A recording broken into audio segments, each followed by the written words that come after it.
അങ്കമാലി ഒരു ആശുപത്രിയിൽ ഷൂട്ടിങ്ങിന് അനുവാദം നൽകി. അതും വെറുതെ ആശുപത്രിയുടെ പുറത്തോ വരാന്തയിലോ ഓപ്പിയിലോ ഒന്നുമല്ല, ICU. ഞാൻ മനസ്സിലാക്കുന്നത് ഫഹദ് ഫാസിൽ നിർമ്മിക്കുന്ന ഒരു സിനിമയ്ക്ക് വേണ്ടിയാണ് എന്നാണ്. എന്തായാലും അത് അത്ര നന്നായില്ല എന്ന് ഒറ്റ വാക്കിൽ പറയേണ്ടി വരും. ആശുപത്രികൾ അല്ലെങ്കിൽ തന്നെ ഇപ്പൊ നിരവധി പരാതികൾ കേൾക്കുന്ന ഒരിടമാണ്. ചികിത്സാ പിഴവിന്റെ നൂറുകണക്കിന് പ്രശ്നങ്ങളുണ്ട്. ഡോക്ടർ കുത്തിക്കൊല്ലപ്പെട്ട കേസ് വരെ ഉണ്ടായിട്ടുണ്ട്. ചികിത്സാ പിഴവിന്റെ കത്രിക അകത്ത് വെച്ച് ഓപ്പറേഷൻ നടത്തിയ കേസുകളുണ്ട്. വിരലിന് ഓപ്പറേറ്റ് ചെയ്യാൻ ചെന്നിട്ട് നാവ് ഓപ്പറേറ്റ് ചെയ്ത് കളഞ്ഞ സന്ദർഭം ഉണ്ടായിട്ടുണ്ട്. നിരവധി കേസുകൾ ഓരോ ദിവസവും വരികയാണ്. അശ്രദ്ധയുടെയും അല്ലെങ്കിൽ അവരുടെ അനവധാനതയുടെയും, ചിലപ്പോൾ അവരുടെ ജോലി കൂടുതലാവാം. സർക്കാർ ആശുപത്രിയിലോ മെഡിക്കൽ കോളേജിലോ ഒരുപാട് സർജറിയൊക്കെ ചെയ്യേണ്ടി വരുമ്പോൾ അല്ലെങ്കിൽ ചികിത്സിക്കേണ്ടി വരുമ്പോൾ വരുന്ന തെറ്റാവും. എന്തായാലും രോഗികൾക്ക് നിരവധി പരാതികളുണ്ട്.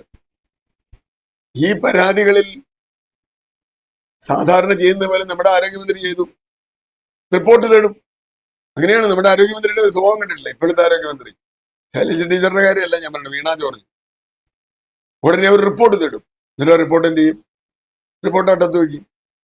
എന്തെങ്കിലും നടപടി എടുത്തായിട്ട് കേട്ടിട്ടുണ്ടോ? അവർ കഴിഞ്ഞ ഒരു 3 വർഷത്തിനിടയിൽ അവർ റിപ്പോർട്ട് തേടിയ കേസുകൾ നമ്മളൊന്ന് അന്വേഷിക്കുക. ഈ റിപ്പോർട്ടിൽ എന്തെങ്കിലും മുമ്പോട്ട് പോയത്? ആകെ ഉണ്ടായത് ഒരു ഡോക്ടറെ കുത്തിക്കൊന്നപ്പോ ഒരു നിയമം ഉണ്ടാക്കി. ആ നിയമം തന്നെ ഇപ്പൊ വലിയ തർക്കത്തിലാണ്. അതവിടെ നിൽക്കട്ടെ. എന്നിട്ടും ഡോക്ടർമാർക്കെതിരെ ആക്രമണം വരും. അപ്പൊ അർത്ഥം സമഗ്രമായ ഒരു ആരോഗ്യ വീക്ഷണം നമുക്കില്ല. അതുകൊണ്ടാണ് ICUവിൽ പോയി ഷൂട്ടിംഗ് നടത്തിയാലും റിപ്പോർട്ട് തേടും, റിപ്പോർട്ട് തേടി കൊടുക്കും. ഗൗരവതരാണെന്നൊക്കെ പറയൂട്ടോ വീണ ജോർജ്.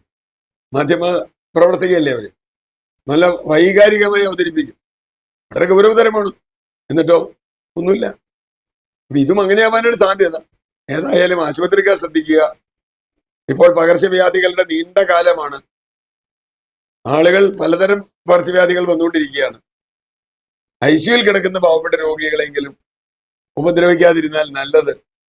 ഫഹദ് ഫാസലിനെ പോലെയുള്ള ഒരു സാമാന്യ ബോധമുള്ള ഒരു നടനൊന്നും അതിന് മുതിരരുത്. ഒരുപക്ഷെ അദ്ദേഹം അത് അറിഞ്ഞിട്ടാണോ എന്താണോ, രോഗികളില്ലാത്ത ICU ആണെന്ന് വിചാരിച്ചാണോ പോയത്, അതോ സിനിമാ നടന്മാരെ തന്നെ രോഗികളാക്കി കിടത്തുന്ന ICU ആണോ എനിക്കറിയില്ല. ഏതായാലും ഇപ്പോൾ കേൾക്കുന്നത് പ്രവർത്തിക്കുന്ന ICUവിലാണെന്ന് ചെയ്തതെന്നാണ്. അത് ഗുരുതരമായൊരു പ്രശ്നമാണ്. ഒരു കാലത്ത് അനുവദിക്കാൻ പറ്റില്ല. വെറുതെ റിപ്പോർട്ട് തേടിയാൽ പോരാ, അതിൽ നടപടി ഉണ്ടാകുമോ എന്നാണ് ജനങ്ങൾ കാത്തിരിക്കുന്നത്.